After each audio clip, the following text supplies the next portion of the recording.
झारखंड के जमशेदपुर में नया विवाद। शनिवार को हनुमान मंदिर में झंडे में टंगा हुआ मिला मांस। जमशेदपुर में दोषियों पर कार्रवाई की मांग को लेकर जुटी भीड़। पुलिस ने सूझबूझ का परिचय दिया, मामले को किसी तरह शांत कराया।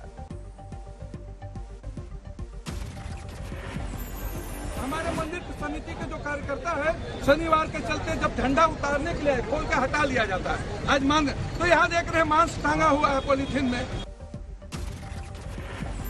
यमुनानगर में हिंदू संगठनों ने किया पुलिस स्टेशन का घेराव। हनुमान जी का झंडा जलाने वालों पर कार्रवाई की सख्त मांग। पुलिस स्टेशन के बाहर किया हनुमान चालीसा का पाठ।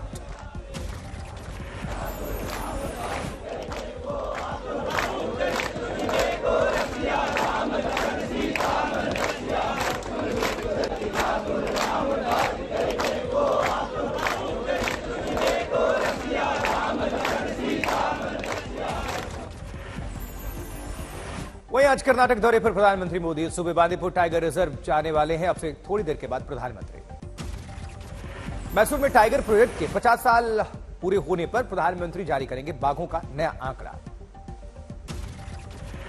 इस साल पीएम मोदी का यह 8वां कर्नाटक का दौरा है। राज्य में 10 मई को होना है विधानसभा चुनाव, 13 मई को नतीजे। कर्नाटक में उम्मीदवारों के मद्देनजर बीजेपी की सीईसी की शाम 6 बजे बैठक होनी है।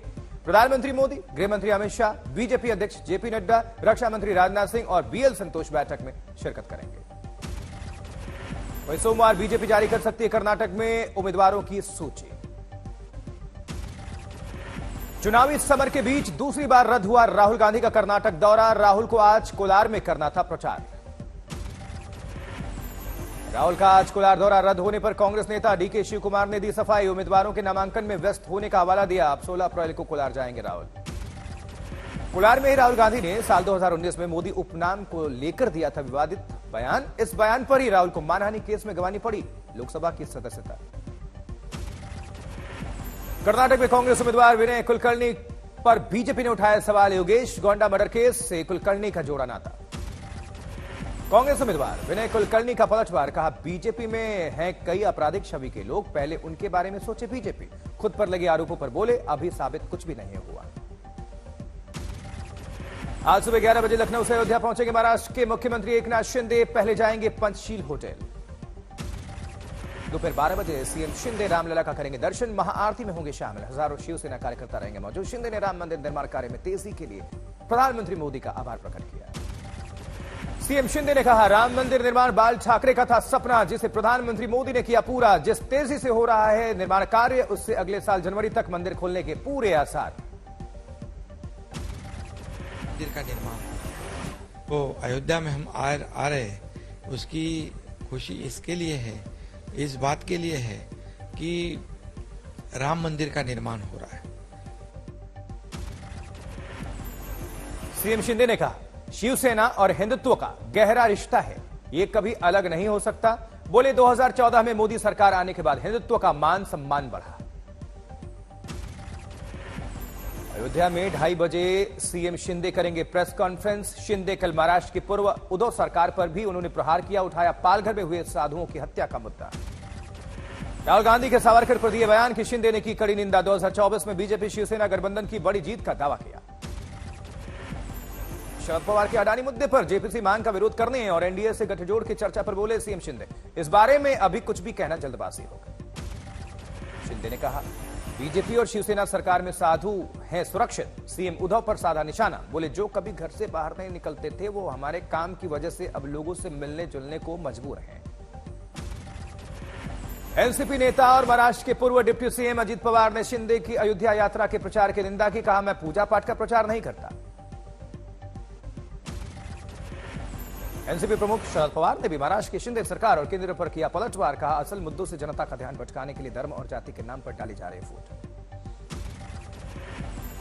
शरद पवार ने कपड़ा मिल श्रमिकों की दुर्दशा का उठाया मुद्दा। केंद्र की नीतियों को इसके लिए ठहराया जिम्मेदार। उद्धव सरकार में डिप्टी सीएम रहे एनसीपी नेता अजित पवार का छलका मोदी प्रेम। बीजेपी की 2014 और 19 की जीत को बताया मोदी मैजिक का हिस्सा। ईवीएम पर अपने चाचा शरद पवार से भतीजे अजित पवार की जुदा राय। कहा हार जाने वाले ईवीएम का मुद्दा उठाकर करते हैं जनादेश का अपमान। अजित पवार ने ईवीएम को क्लीन चिट देते हुए कहा, ईवीएम से नहीं हो सकती छेड़छाड़, ऐसा होता तो कई राज्यों में नहीं होती विपक्षी दलों की सरकार। राहुल गांधी ने किया ट्वीट, महंगाई कम होगी भी कैसे, जनता का दर्द दिखेगा भी कैसे, सरकार का पूरा ध्यान अडानी की आमदनी बढ़ाने और जांच से बचाने पर जो है।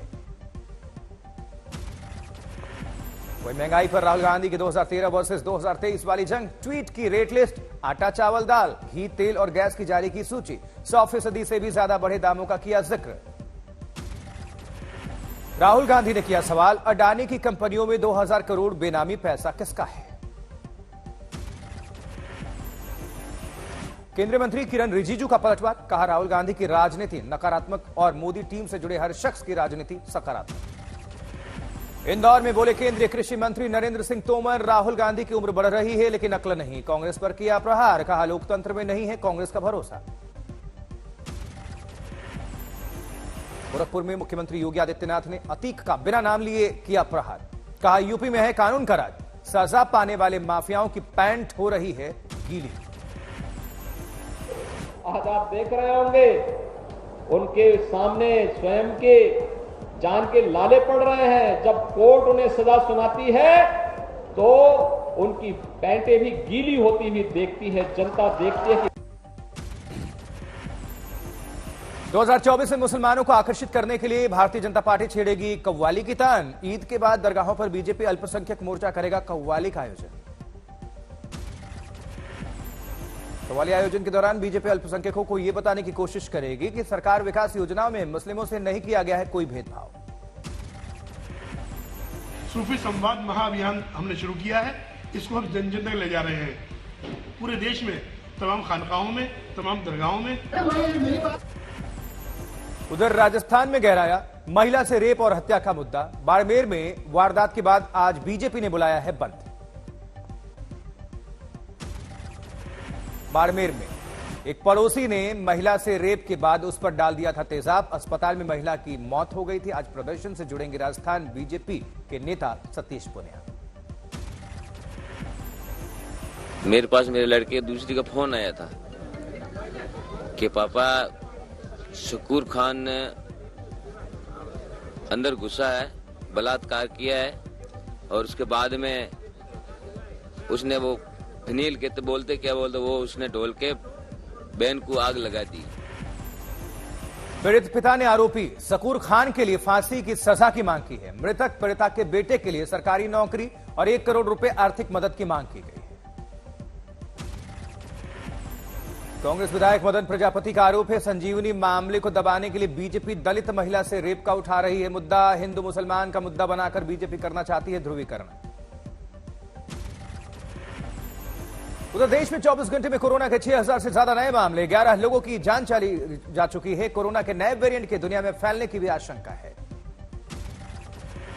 कोरोना के नए मामलों में 4294 ये ताजा मामला है। सिर्फ 5 राज्यों में ये मिले। स्वास्थ्य मंत्रालय ने आंकड़ों को जारी किया है। उधर केंद्रीय स्वास्थ्य मंत्री मनसुख मांडविया ने की है समीक्षा बैठक। राज्यों के स्वास्थ्य मंत्रियों से 10 और 11 अप्रैल को सभी अस्पतालों का दौरा करके मॉक ड्रिल करने का आदेश जारी किया गया है। यूपी में कोरोना की नई गाइडलाइंस जारी है। विदेश यात्रा से लौट रहे लोगों की जांच अनिवार्य, सभी पॉजिटिव सैंपल की जीनोम सीक्वेंसिंग कराई जाए। बिहार के गया में कोरोना से एक महिला की मौत, मगध मेडिकल कॉलेज में भर्ती थी ये महिला। राहुल गांधी की लोकसभा सदस्यता रद्द होने का मुद्दा अभी भी गर्म है। जयपुर में कांग्रेस ने निकाला है मशाल जुलूस। उधर कांग्रेस ने बीजेपी नेता कैलाश विजयवर्गीय के महिलाओं के कपड़े पर टिप्पणी को बताया महिला विरोधी। इंदौर में वर्गीय का पुतला दहन किया। बिहार के बेलसंड में भीषण अग्निकांड, मौलानगर में लगी आग में 50 से भी ज्यादा घर खाक। बेलसंड में हुए अग्निकांड में बेहद दर्दनाक हादसा, 12 साल की बच्ची भी जिंदा जल गई। बिहार के हाजीपुर में एक युवक पर अवैध संबंधों के लिए पत्नी बेटे की हत्या का आरोप है। एसिड डालकर जंगल में फेंका था शव। वही त्रिपुरा में बीजेपी विधायक अंतरा सरकार देव ऑटो रिक्शा में सफर करती नजर आई। देवीपुर इलाके में कार्यक्रम में महिला ड्राइवर के साथ पिंक रिक्शा में पहुंची थी। जबकि जबलपुर में शराब की दुकान का विरोध, महिलाओं ने टेंडर के खिलाफ मोर्चा खोला। केरल में मनाया जा रहा है ईस्टर, चर्च में जुटे लोग। ओडिशा के मयूरभंज इलाके में एक घर में मिला विशाल कोबरा। 12 फुट लंबे सांप को रेस्क्यू करके जंगल में छोड़ा गया। सूरत में रमजान के दौरान मेले में उड़ी भीड़। लजीज व्यंजन के साथ इफ्तार का लुत्फ उठाते दिखे लोग। शिरडी में साईं बाबा एयरपोर्ट पर शुरू हुई नाइट लैंडिंग की सुविधा। पहला विमान लैंड करने पर श्रद्धालुओं में उत्साह। मुरादाबाद में आयुषी सिंह ने डिप्टी एसपी बनकर पूरा किया पिता का सपना। एक मुकदमे की पेशी के दौरान पिता की हुई थी हत्या। यूपी पीसीएस में आयुषी ने हासिल की है 62वीं रैंक। बारामती में धान महोत्सव का आयोजन। 1000 रुपए किलो बिका है चिया का बीज। कानपुर में एक सीमेंट कारोबारी से पुलिसकर्मी ने ली डिजिटल घूस। गूगल पे पर ली गई 10,000 की घूस का वीडियो वायरल। एफआईआर पर खाते में वापस लौटाई गई रकम। हरिद्वार में लेखपाल पेपर लीक मामले में न्यायालय में दाखिल की 60 लोगों के खिलाफ चार्जशीट। 40 छात्र भी घेरे में। उधम सिंह नगर में आतंकी जगजीत सिंह जग्गा मामले में 3 और अपराधी गिरफ्तार हैं। जांच जारी है। करौली को संभाग और हिंडौन को जिला बनाने की मांग को लेकर धरने पर बैठे लोग। नारेबाजी। अमृतसर में ट्रैफिक नियम तोड़ने पर होगी कार्रवाई। डीसीपी ने कहा बीआरटीसी लाइन में अवैध रूप से चलने वाले लोगों के खिलाफ एक्शन होगा। जम्मू में 10 लाख रुपए की रिश्वत के मामले में अधिकारियों एक शख्स को गिरफ्तार किया गया है। सीबीआई ने रंगे हाथों इनको पकड़ा है। बुरहानपुर में थाने से बंदूक लूटने के आरोपियों को छुड़ाकर ले जाने के बाद गांव को छावनी में किया गया तब्दील। यहां पुलिस आरोपियों के साथ मकानों पर चला बुलडोजर। मुरैना में जनसंपर्क करने पहुंचे पूर्व विधायक पर कुत्ते ने हमला बोल दिया। अस्पताल में भर्ती हैं नेताजी।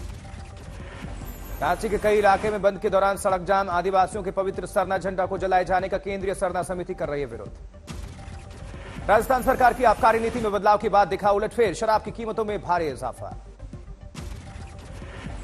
पाली में अपराधियों को ऑपरेशन शिकंजा के तहत दूसरे जेल भेजा गया। पूरी सुरक्षा के साथ भेजे गए 20 आरोपी।